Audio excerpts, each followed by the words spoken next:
The morning sky over Denver was crisp and blue, brushed with thin streaks of white clouds drifting eastward. In the distance, the snow-capped Rockies gleamed under the sunlight, as though bidding farewell to the travelers who would soon rise above them. At Gate C-12, passengers gathered with the usual mixture of impatience, excitement, and fatigue. Flight 228, bound for Chicago, was announced for boarding.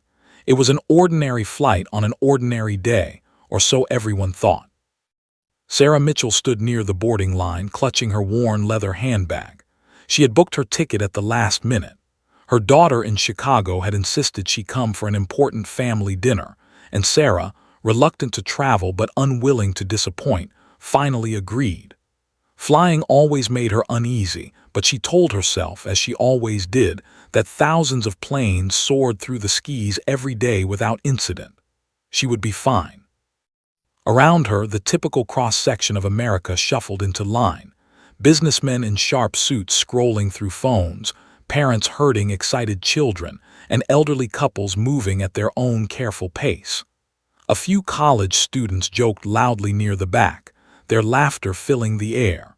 To anyone observing, it was an utterly routine boarding scene.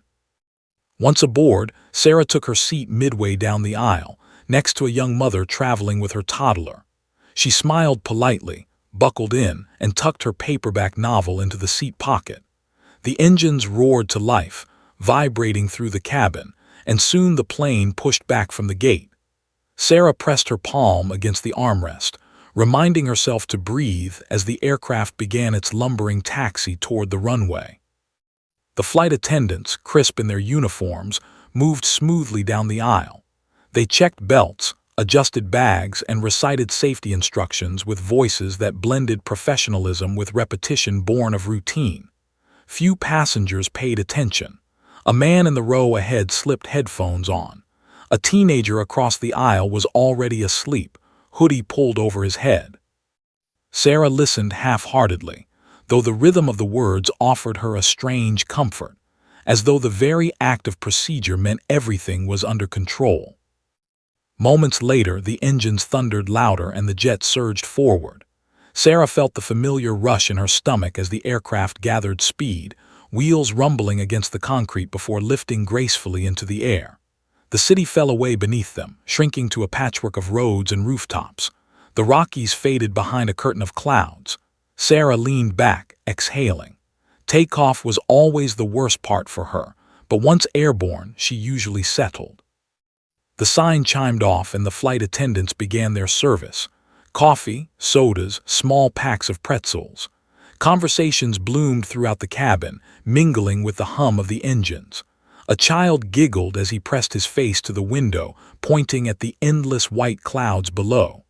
Sarah opened her book, grateful for the distraction, though her mind wandered often. She thought about her daughter waiting in Chicago, about the arguments they had left unresolved, about the nagging feeling that this trip mattered more than either of them admitted.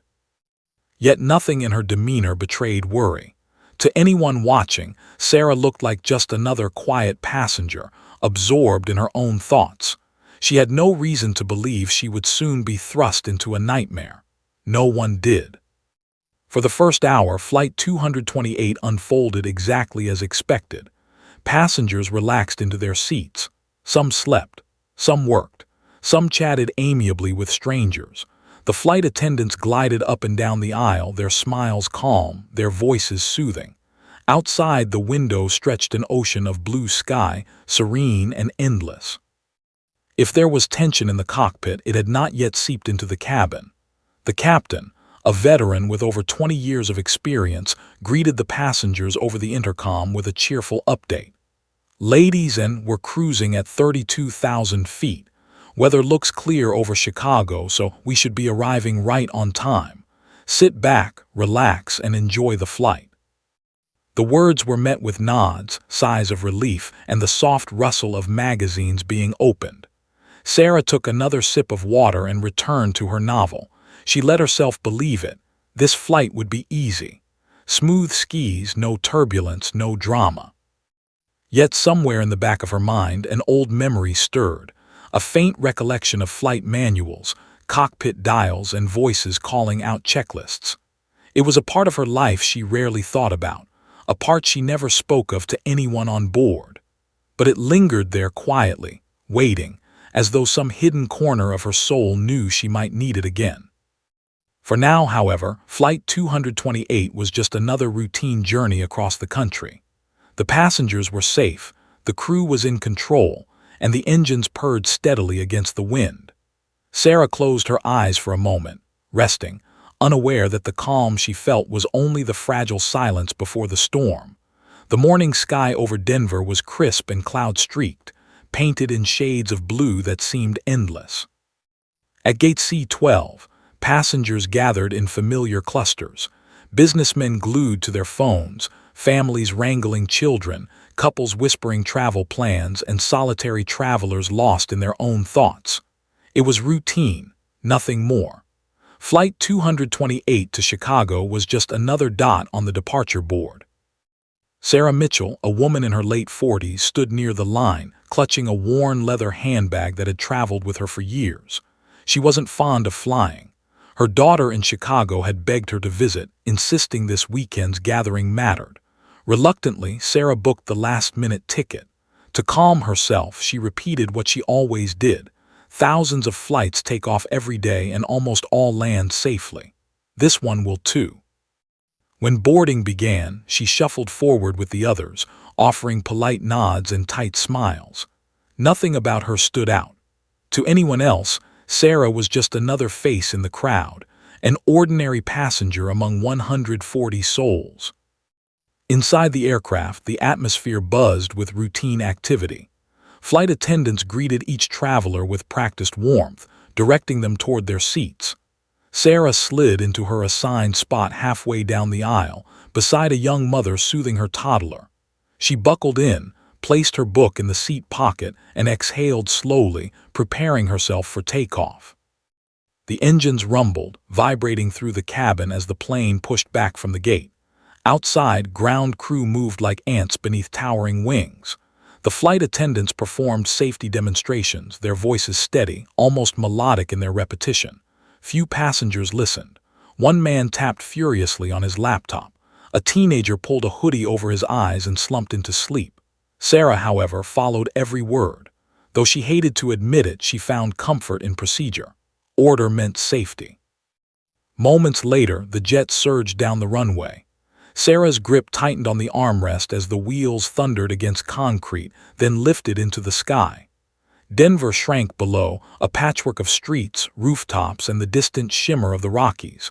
Her chest eased as the plane leveled, the sign chiming off. She leaned back, allowing herself to breathe again. The cabin filled with familiar sounds.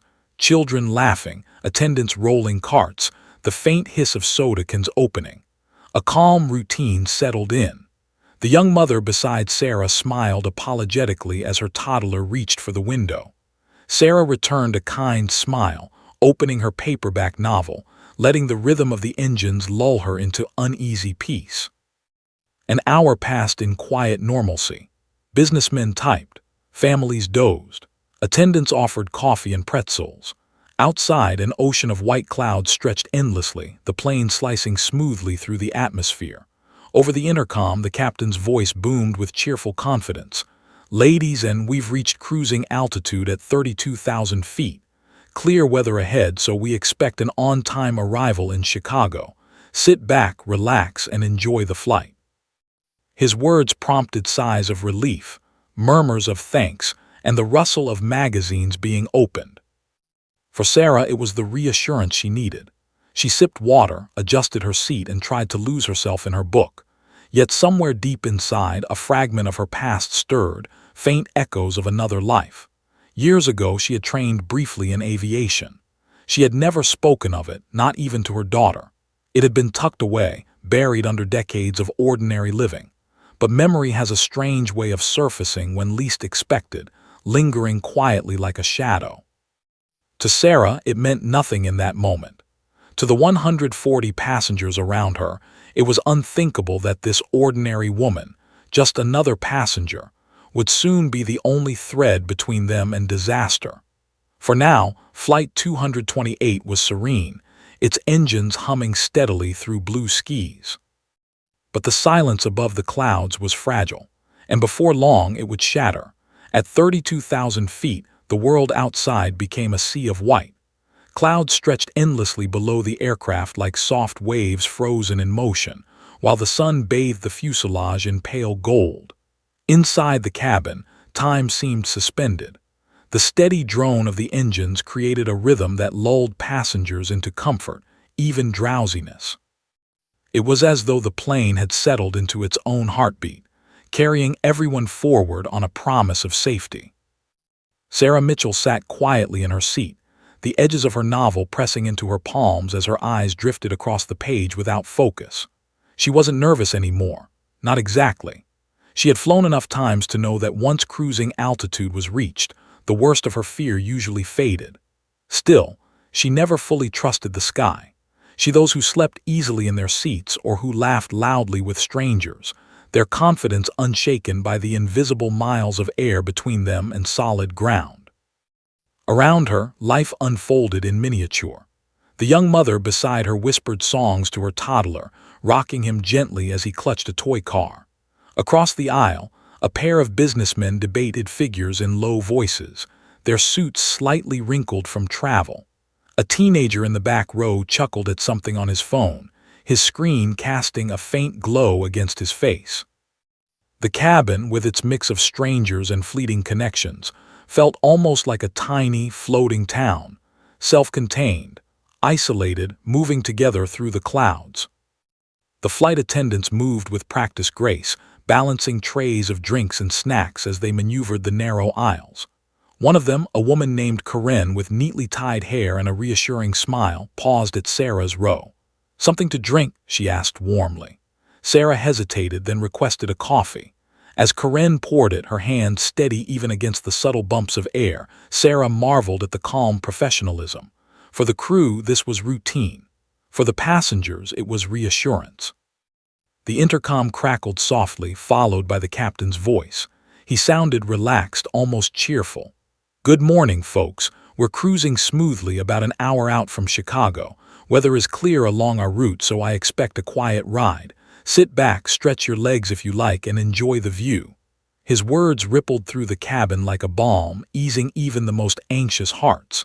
Sarah smiled faintly. She wanted to believe him. As she sipped her coffee, the warmth grounding her, Sarah allowed her mind to wander. She thought of her daughter, waiting at her with the same determined expression she'd had since childhood. They had argued recently, nothing earth-shattering, just the small frictions of family, but had insisted on this visit, calling it important. Sarah had given in, though she still wondered why her daughter had pressed so hard. Perhaps it was guilt that tugged at her, or perhaps an instinct that this trip would matter in ways she couldn't yet see. She closed her eyes briefly, letting the hum of the engine soothe her. Somewhere in her memory, echoes stirred again. Checklists called out in firm voices, the weight of a yoke in her hands, the smell of aviation fuel from years ago. She had walked away from that part of her life, convinced it would never matter. Now it lingered like a whisper in the back of her mind, an unfinished story waiting for its page to be turned. But Sarah dismissed it. This was not her responsibility. She was just a passenger, nothing more. At the front of the plane, however, a subtle tension had begun to stir. Flight attendants exchanged glances as they returned to the galley, their movements slightly sharper, their whispers more hurried. It wasn't obvious yet, not to most of the passengers who remained blissfully unaware. But Corinne, pouring another cup of coffee, felt the unease in her chest. She knew the captain had gone silent longer than usual after his last announcement. For now, the illusion of safety held strong. The cabin hummed with laughter, conversation, and the occasional clink of glasses. The passengers remained wrapped in their bubbles of comfort, staring at screens or sleeping peacefully as the aircraft carried them steadily eastward. But beneath that fragile calm, something was already wrong. And soon, the cracks would widen. The calm hum of the engines had lulled most passengers into a haze of comfort. Some were asleep, others quietly chatting, while Sarah Mitchell traced her finger absent-mindedly along the edge of her book. Nothing in the cabin hinted at the storm about to break. It started in the cockpit. The captain, a veteran with over 2 decades of flying behind him, had been quiet for a few minutes. At first, his co-pilot thought little of it. The man was steady, methodical, and not prone to idle chatter. But then, without warning, the captain's head sagged forward against the control panel. His hand slipped from the throttle. His body went rigid, then limp. "Captain," the co-pilot called sharply, reaching to shake him. No response. His heart lurched as he unbuckled quickly, checking for a pulse. Nothing but silence. The aircraft shuddered slightly as turbulence brushed against its wings. The co-pilot's voice trembled as he grabbed the radio, his fingers slick with sweat. "Mayday! Mayday! This is Flight 228. We've lost the captain. Repeat, the captain is down." The words crackled across the airwaves, urgent and raw. In the cabin, the intercom hissed, carrying just enough of that panicked voice to spill into the passengers' ears. Conversations froze. A businessman lowered his laptop. The young mother clutched her child. Sarah's eyes lifted from her book, her stomach twisting at the word she thought she'd misheard. Mayday. The co-pilot, breathing hard, tried to steady the plane, but his own chest tightened as a wave of dizziness swept over him. He clenched the yoke, fighting to stay conscious. His voice cut through the static again. "Control, we need assistance immediately. Pilot incapacitated. Requesting emergency guidance."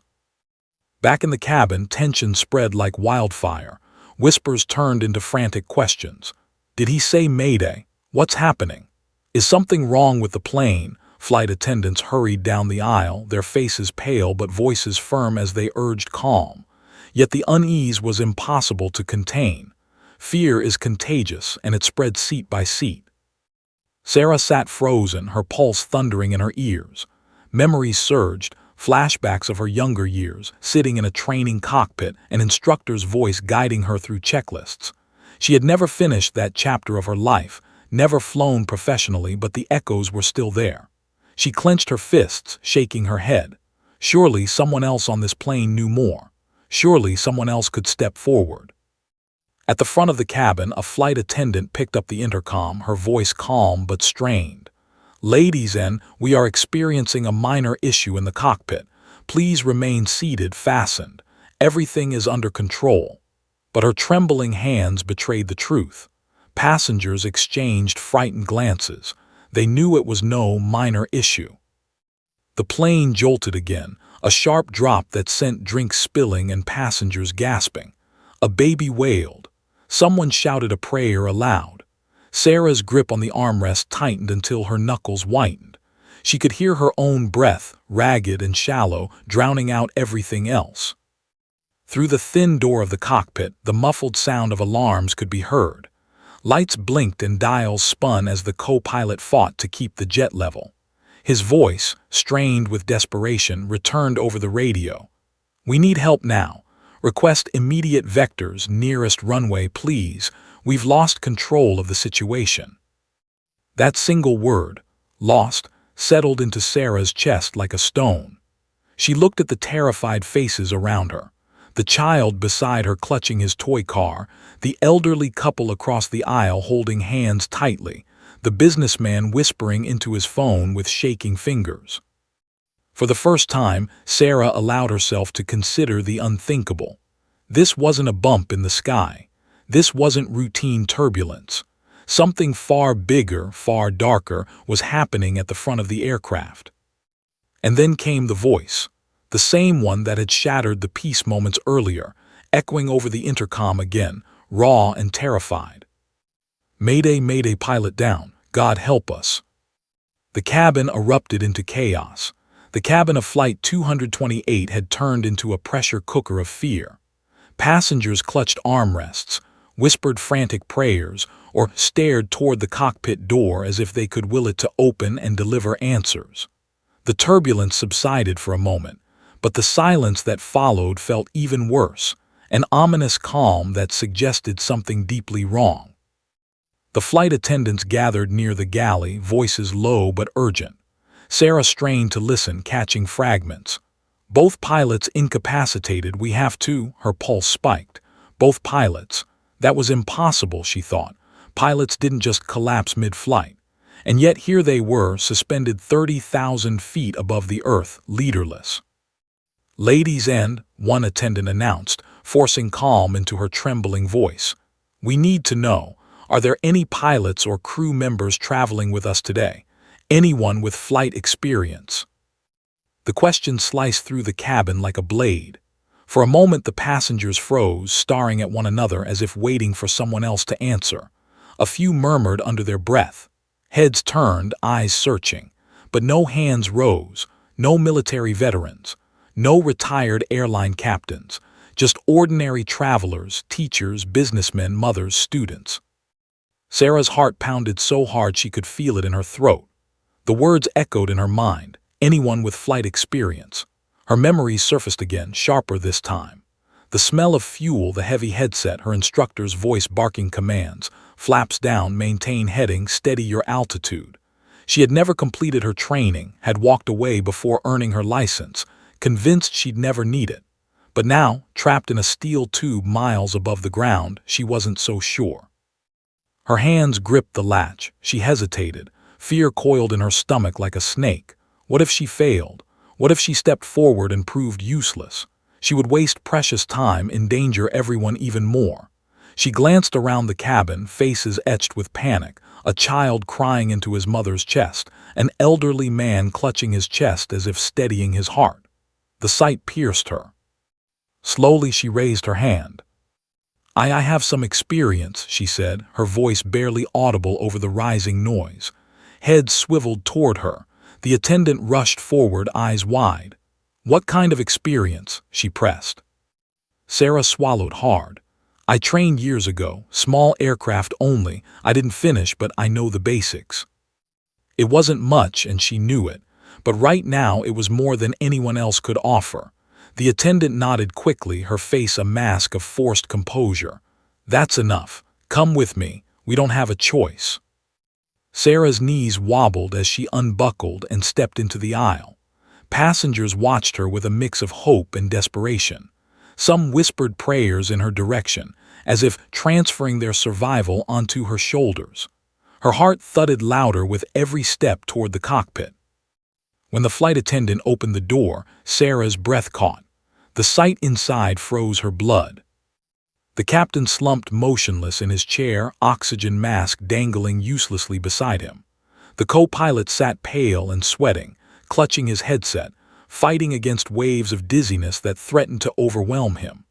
Alarm lights flashed across the control panel, an orchestra of blaring warnings and blinking red.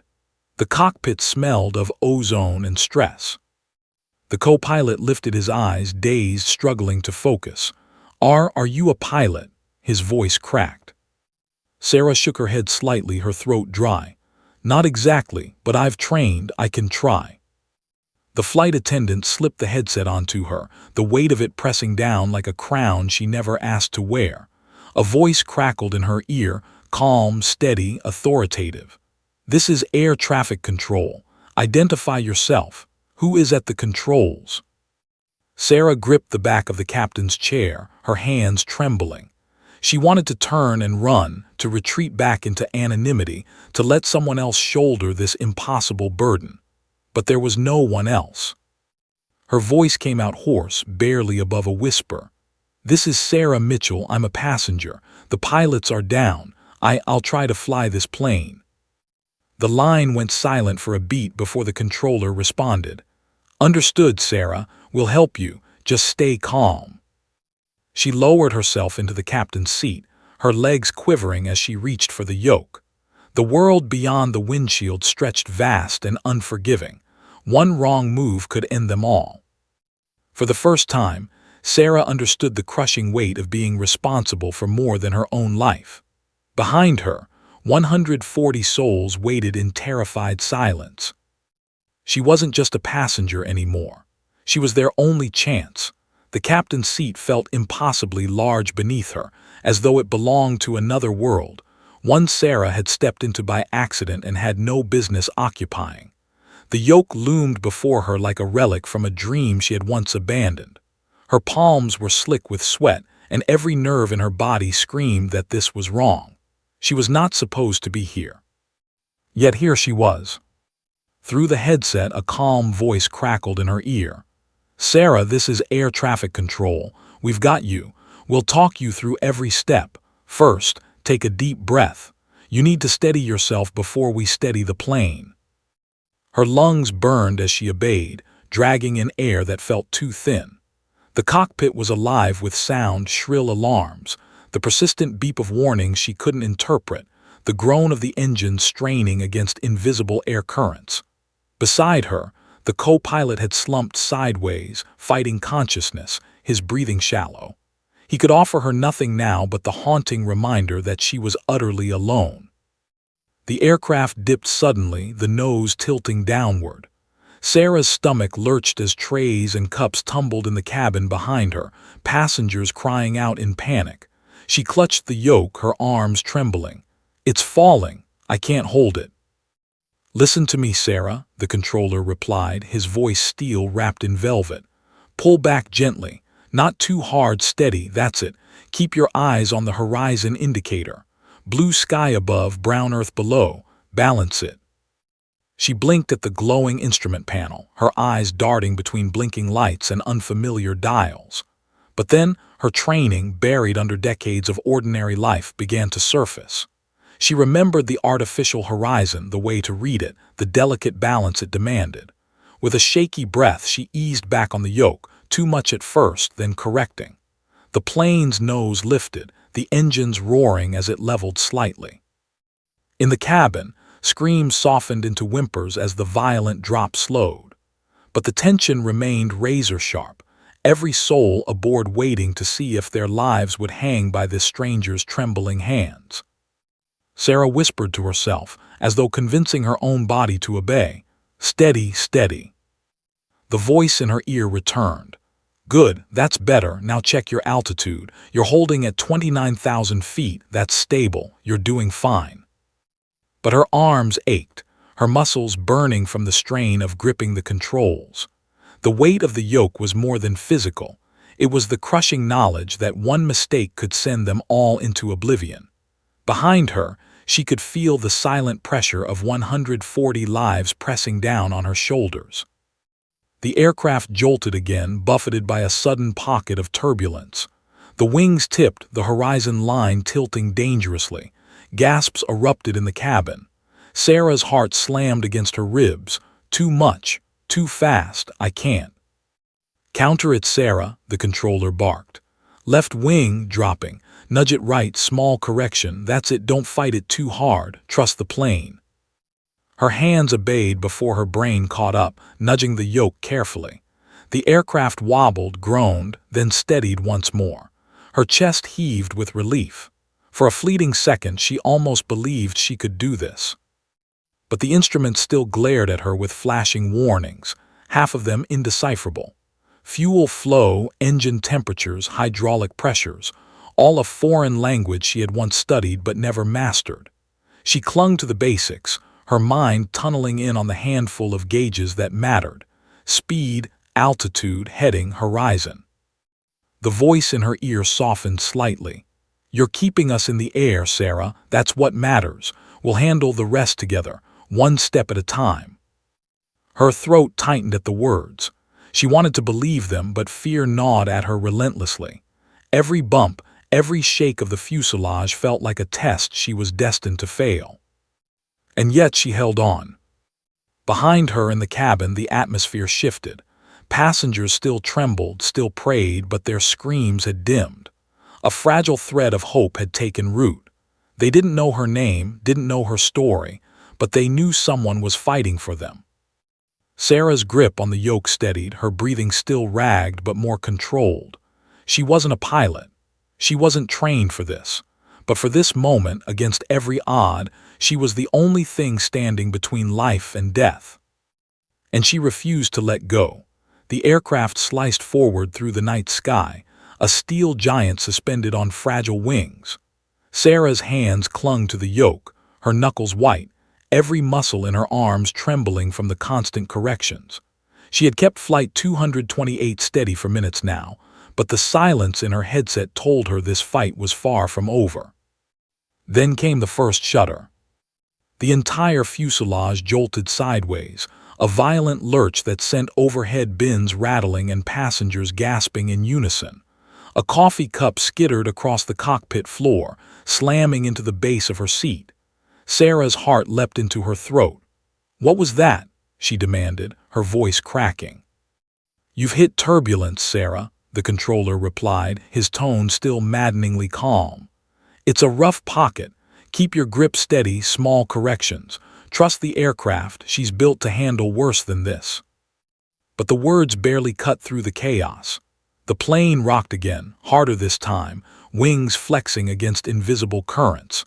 Behind her, muffled screams erupted, the sound of panic swelling like a wave. Sarah's pulse hammered. Her instincts screamed to yank the controls, to fight against the invisible hand tossing them around like a toy. "Don't," the lesson from years ago rang in her head. She forced herself to breathe, nudging the yoke rather than jerking it, guiding rather than commanding. Still, the jet bucked and pitched, every movement sending her stomach into. The headset crackled again. "Storm system ahead. We're seeing heavy crosswinds on radar. Sarah, listen carefully. You need to adjust heading by 10 degrees east now. That'll thread you through a safer corridor." Her eyes darted to the heading indicator, her brain fumbling to translate. 10 degrees. Which way? She squinted at the dial, twisted the knob, and nudged the yoke. The aircraft responded sluggishly, resisting her like a stubborn beast. "Come on," she muttered through gritted teeth, her voice trembling. "Turn, please, just turn." For a moment it felt like the plane wouldn't obey. Then slowly, the compass needle crept toward the new heading. Relief surged through her veins too soon. The storm hit like a fist.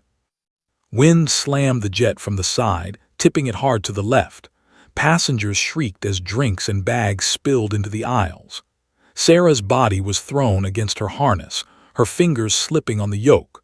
Warning alarms screamed to life again, altitude dropping, stall warnings flashing red across the panel. Panic surged hot in her chest. "I'm losing it, I can't."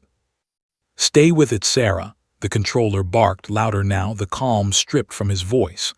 "Level the wings, right aileron, gentle pressure. Don't fight the wind, ride it. You've got this."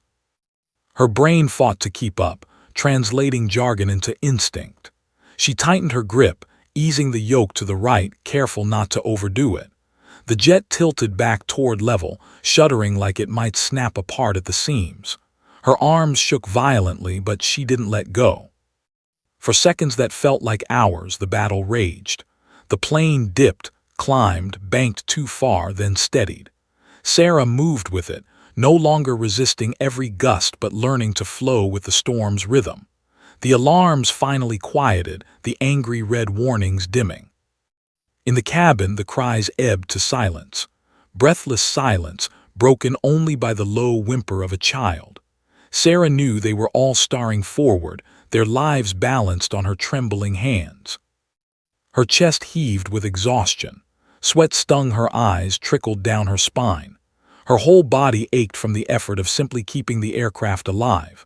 But deep inside, past the fear and doubt, something else stirred, an ember of the girl she once was. The student pilot who had loved the sky, who had believed she could conquer it. That girl was still here, fighting. The controller's voice returned, softer now. "You did it, Sarah. That was the worst of it, the storm's clearing. Keep her steady, we're lining you up for descent soon." Her breath came in ragged bursts. She wanted to laugh, to cry, to collapse into her seat. Instead, she tightened her grip again, forcing herself to stay sharp. They weren't safe yet, not even close. But for the first time, she believed she might actually bring them home. The storm faded behind them, but Sarah knew the battle was far from over. Keeping the plane steady in the sky had been terrifying, but bringing it down to earth, that was another monster entirely. She stared at the endless black void beyond the windshield, broken only by faint streaks of lightning far behind, and the shimmering scatter of city lights below. The headset crackled. "Sarah, you're clear of the worst weather. Now we need to focus on descent. Do you understand?" Her throat tightened. Descent. The word alone carried the weight of everything. Flying was one thing, landing was another. Even in her old lessons, the landing phase had been the most difficult, the one her instructor had drilled into her. A good landing is nothing more than a controlled crash. You manage it or it manages you. She swallowed hard. "I'll try, just tell me what to do." "We'll take it one step at a time," the controller assured. "First, reduce your throttle. Pull the levers back slowly until you feel the engines ease."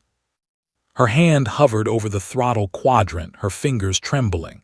She glanced at the lifeless captain slumped beside her, the controls waiting for her alone. She exhaled sharply and pushed the levers back an inch. The engines roared lower, the vibrations softening as the nose dipped slightly. The sudden shift sent her stomach flipping. "It's dropping," she gasped. "It's supposed to," the controller replied firmly.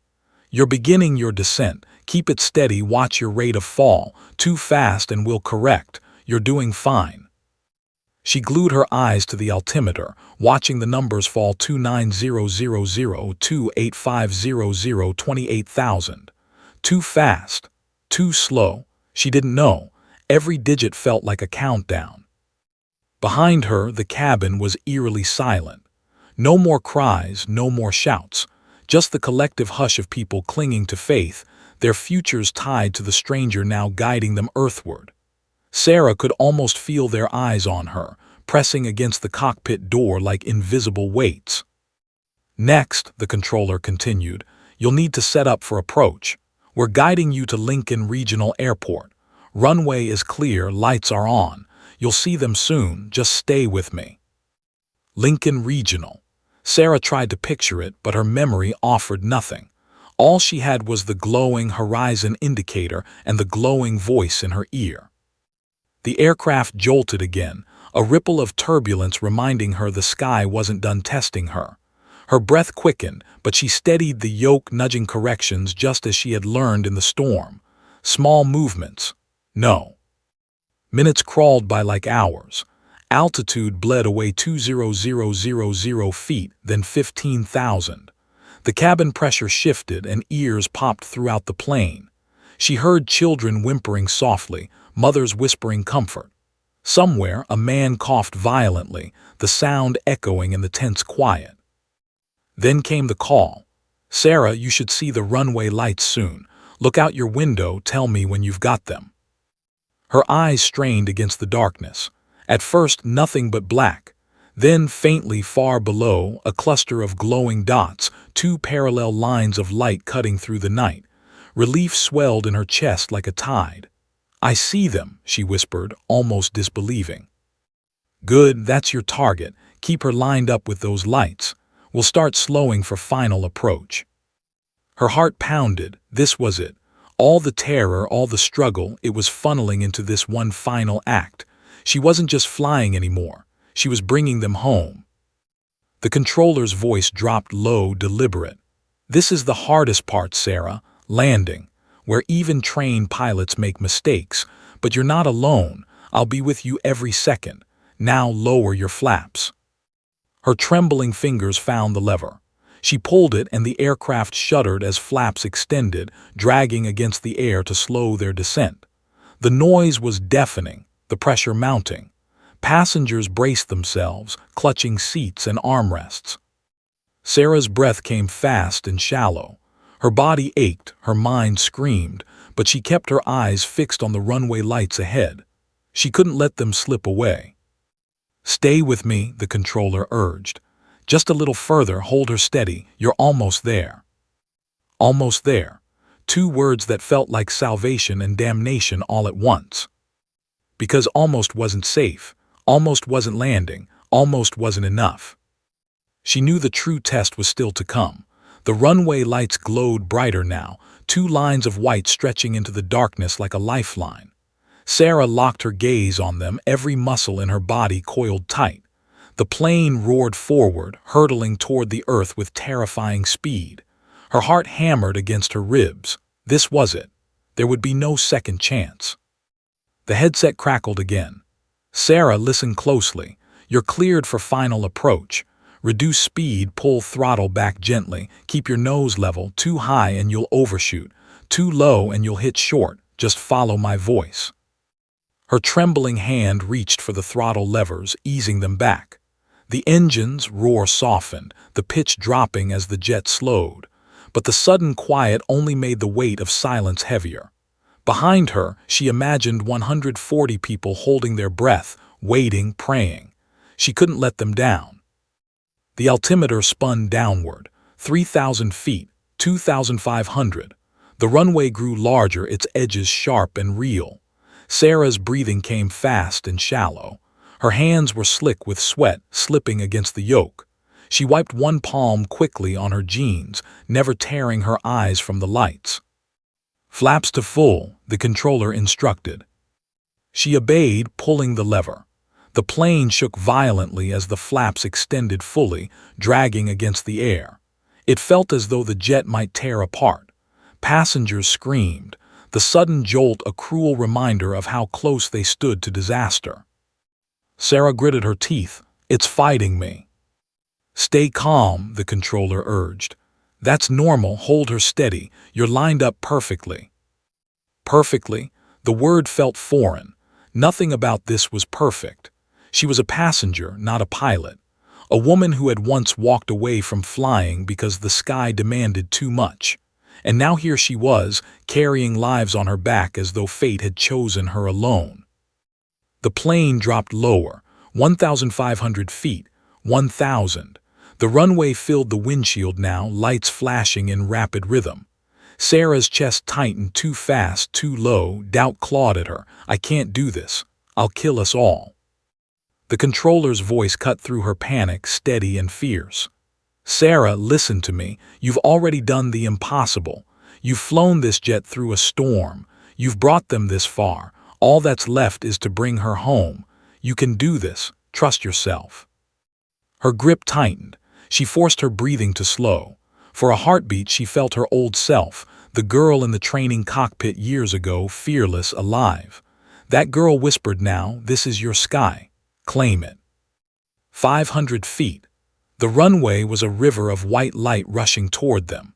Sarah's arms burned, her whole body trembling. She eased the yoke, keeping the nose level, heart pounding in her ears. "Throttle to idle," the controller ordered.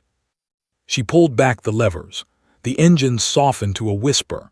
The aircraft began its final drop. Passengers braced, some screaming, some silent with eyes clenched shut. "Here we go," she whispered. 200 feet. The ground surged upward. Every nerve in her body screamed at her to pull back, to panic. But she remembered her instructor's words. Flare at the last moment. Let the plane kiss the ground, not fight it. 100 feet. 80, 50. Sarah pulled gently, ever so gently, lifting the nose. The wheels struck the runway with a bone-rattling thud. The jet bounced once, then slammed down harder, tires screeching. For a terrifying second, it felt like the plane might skid out of control. Sarah yanked the reverse thrust, pressed the brakes with shaking feet. The roar filled the cabin, vibrations rattling every bone in her body. The runway lights blurred past. She braced, praying it would stop in time. And then silence. The jet slowed, and finally rolled to a crawl. The cabin erupted, screams, sobs, cheers, applause, an outpouring of raw survival. Sarah sat frozen, her chest heaving, tears blurring her vision.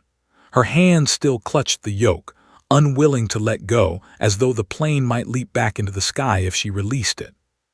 The controller's voice came through, softer now, almost reverent. "Well done, Sarah. You just saved every life on that plane." She tore the headset off, covering her face with her hands. The weight of it all crashed into her at once. The terror, the responsibility, the impossible reality of what she had done. The cockpit door creaked open. A flight attendant appeared, her eyes red from tears, her voice trembling. "You did it. You saved us." Sarah turned. meeting the gaze of terrified, grateful strangers beyond. And in their eyes she saw not fear anymore, but something else, faith. She wasn't just another passenger anymore. She was the reason they were alive.